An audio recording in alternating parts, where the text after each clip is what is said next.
خون ہو جائے گر ایک تقدیر سے تیرا جگر، ایسے میں حق سے طلب کر حکم تقدیر دیگر۔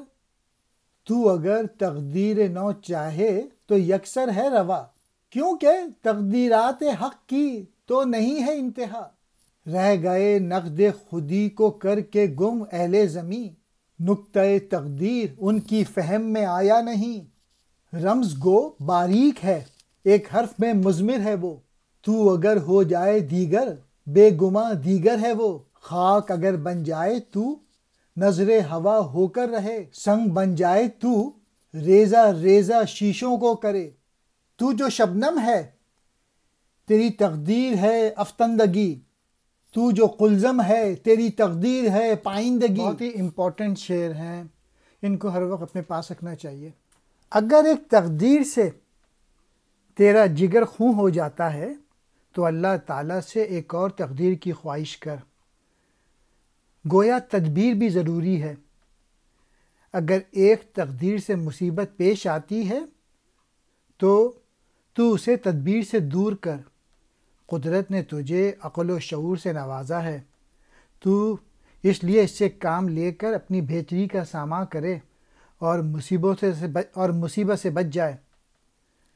اگر تو ایک نئی تقدیر کا آرزو مند ہے تو یہ جائز ہے، اس لیے کہ اللہ تعالیٰ کی تقدیروں کی کوئی انتہا نہیں۔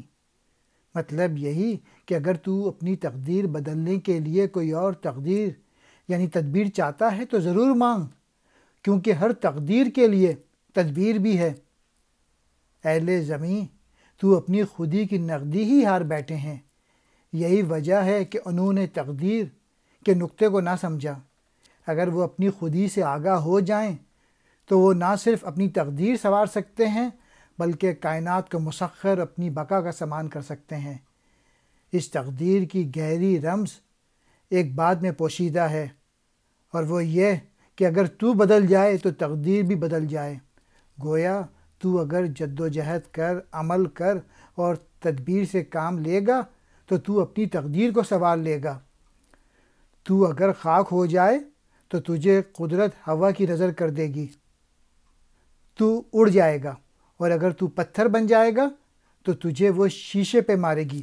گویا اگر تو تقدیر کے حوالے سے خود کو کمزور یا بیکار سمجھے گا تو تیری زندگی بیکار اور بے مقصد ہوگی، اور اگر تو دوسروں سے نقصان اٹھائے گا جبکہ پتھر سمجھنے کی صورت میں تو دوسروں پر حاوی ہوگا، یوں تیرے بدلنے سے تیری تقدیر بدل جائے گی۔